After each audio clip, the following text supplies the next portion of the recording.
Hola, segundos medios. Bueno, como sabrán, esta es la última semana que tienen de biología. A partir de la próxima semana van a empezar con física y con un profesor nuevo.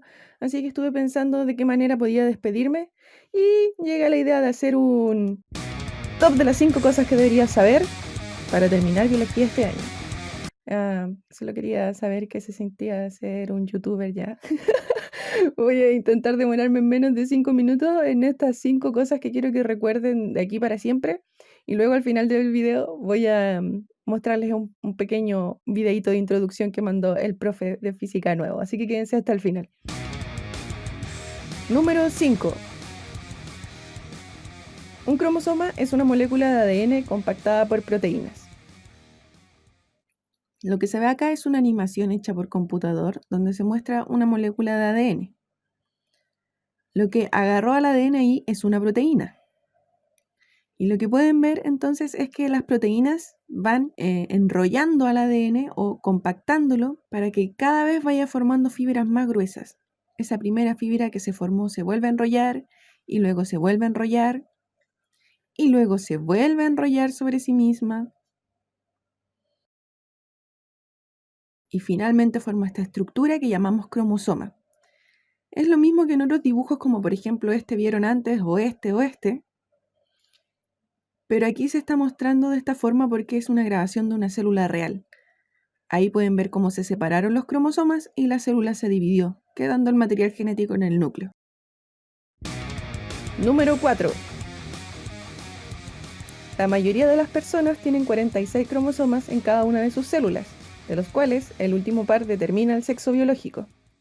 Si nosotros pudiéramos ir a ver el núcleo de cualquiera de nuestras células, excepto de las sexuales, y ir a contar cuántos cromosomas hay adentro de ese núcleo, nos daríamos cuenta, después de ordenarlos, que tenemos exactamente 46 cromosomas distribuidos en 23 pares, uno de tu padre y otro de tu madre. Ahora, esto no es totalmente absoluto, porque hay personas que pueden tener un cromosoma más o personas que pueden tener un cromosoma menos, y esto solamente les gatilla una condición diferente. Por otro lado, el último par es el par sexual, o sea, el que determina nuestro sexo biológico. Ahí tenemos el cromosoma X y el cromosoma Y. El X es de un tamaño mucho mayor que el Y, como se ve ahí en mayor aumento. Si tienes la combinación XX, tu sexo biológico será femenino, mientras que si tienes la combinación XY, tu sexo biológico será masculino. Ahora, esto tampoco es absoluto, porque los cromosomas sexuales también pueden ser variables en las personas. Por ejemplo, pueden haber personas XXY o personas X y nada más. Y por otro lado, incluso aunque tengas los cromosomas, también puede ser que, por ejemplo, no tengas las hormonas necesarias para que se desarrollen de todas maneras los genitales o otras características que determinen el sexo finalmente. Es importante eso, que una cosa es el sexo biológico, es decir, las características físicas que determinan el sexo de una persona, y otra cosa muy distinta es la determinación del género, que es cómo la persona se identifica. Número 3. Los genes son segmentos de ADN que codifican para una proteína, y muchas proteínas determinan nuestras características físicas. Bueno, la mayoría de nuestras características del cuerpo están determinadas por un conjunto de proteínas. Las proteínas son moléculas de distintas formas y tamaños, como podemos ver ahí, pero que todas están formadas por pequeñas piezas que se llaman aminoácidos, las que están ahí de color. El ADN, que aquí lo vemos desenrollado, tiene un montón de letras que en su conjunto forman un código. El ADN está dentro del núcleo de la célula, pero los aminoácidos, que sirven para hacer las proteínas, están fuera del núcleo, en el citoplasma de la célula. Por lo tanto, solo los genes o los segmentos que tienen la información para generar ciertas proteínas son transcritos en lo que se llama una molécula de ARN o RNA en inglés.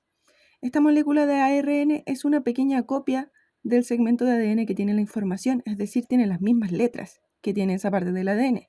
Es chiquitito, así que puede salir por el núcleo y luego es capturado por una maquinaria llamada ribosoma que es capaz de leer el código. Por ejemplo, CAA es un tipo de aminoácido y AGU es otro tipo de aminoácido.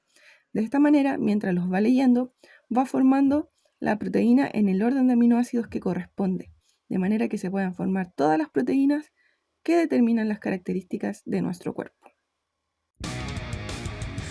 Número 2. Nuestras células tienen dos formas de dividirse, por mitosis y meiosis. Una sirve para generar células iguales y la otra para generar células con la mitad de la información genética. En este esquema que vimos en una actividad pasada, se veía muy bien la diferencia entre la mitosis y la meiosis.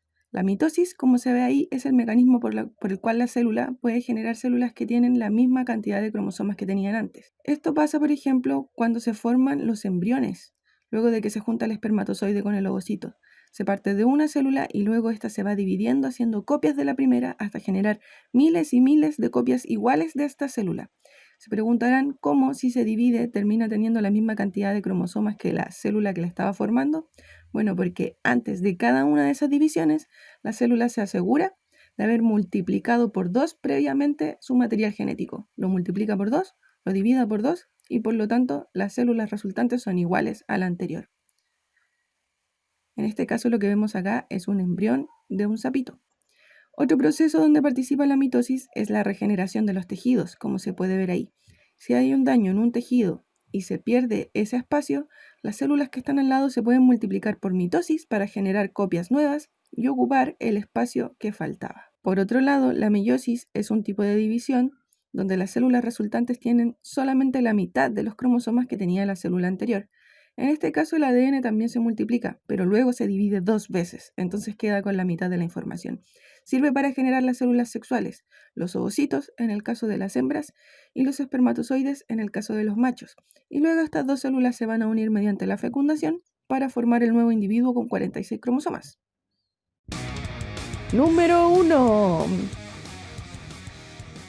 Una pérdida en el control de la división celular puede provocar cáncer. Finalmente, el cáncer se produce cuando sucede algún daño en el ADN que justamente impide que se puedan generar las proteínas que regulaban la velocidad con la cual las células se dividen. Si estas proteínas ya no pueden controlar cómo se dividen las células, estas se podrían dividir infinitamente o sin control, generando una masa que conocemos como tumor. Además, las células van cambiando en cada división porque se va alterando su material genético, y esto puede hacer que algunas incluso puedan traspasarse a la sangre y esparcirse por el resto del cuerpo. Es importante que sepan que hay algunos factores que propician los cambios en el ADN, como por ejemplo fumar. Bueno, chiquilines, este fue el top de las 5 cosas que necesitaban saber de biología para pasar este año. Segundo medio es el último año donde tienen ciencias como lo han tenido hasta ahora, o sea, química, física y biología. Y en un año normal, en tercero medio, deberían escoger lo que es su plan diferenciado, o sea, tomar ramos que sean más específicos de alguno de estos tres, como por ejemplo ciencias de la salud, si quisieran, o también podría ser biología de los ecosistemas, que son los que imparto yo. No sé realmente qué es lo que va a pasar el próximo año. Sería bueno que pudieran dejarme algún comentario ahí mismo en el tablero de la actividad anterior. Si es que alguno de ustedes está interesado en aprender más, podríamos ver de qué forma les podría entregar más información.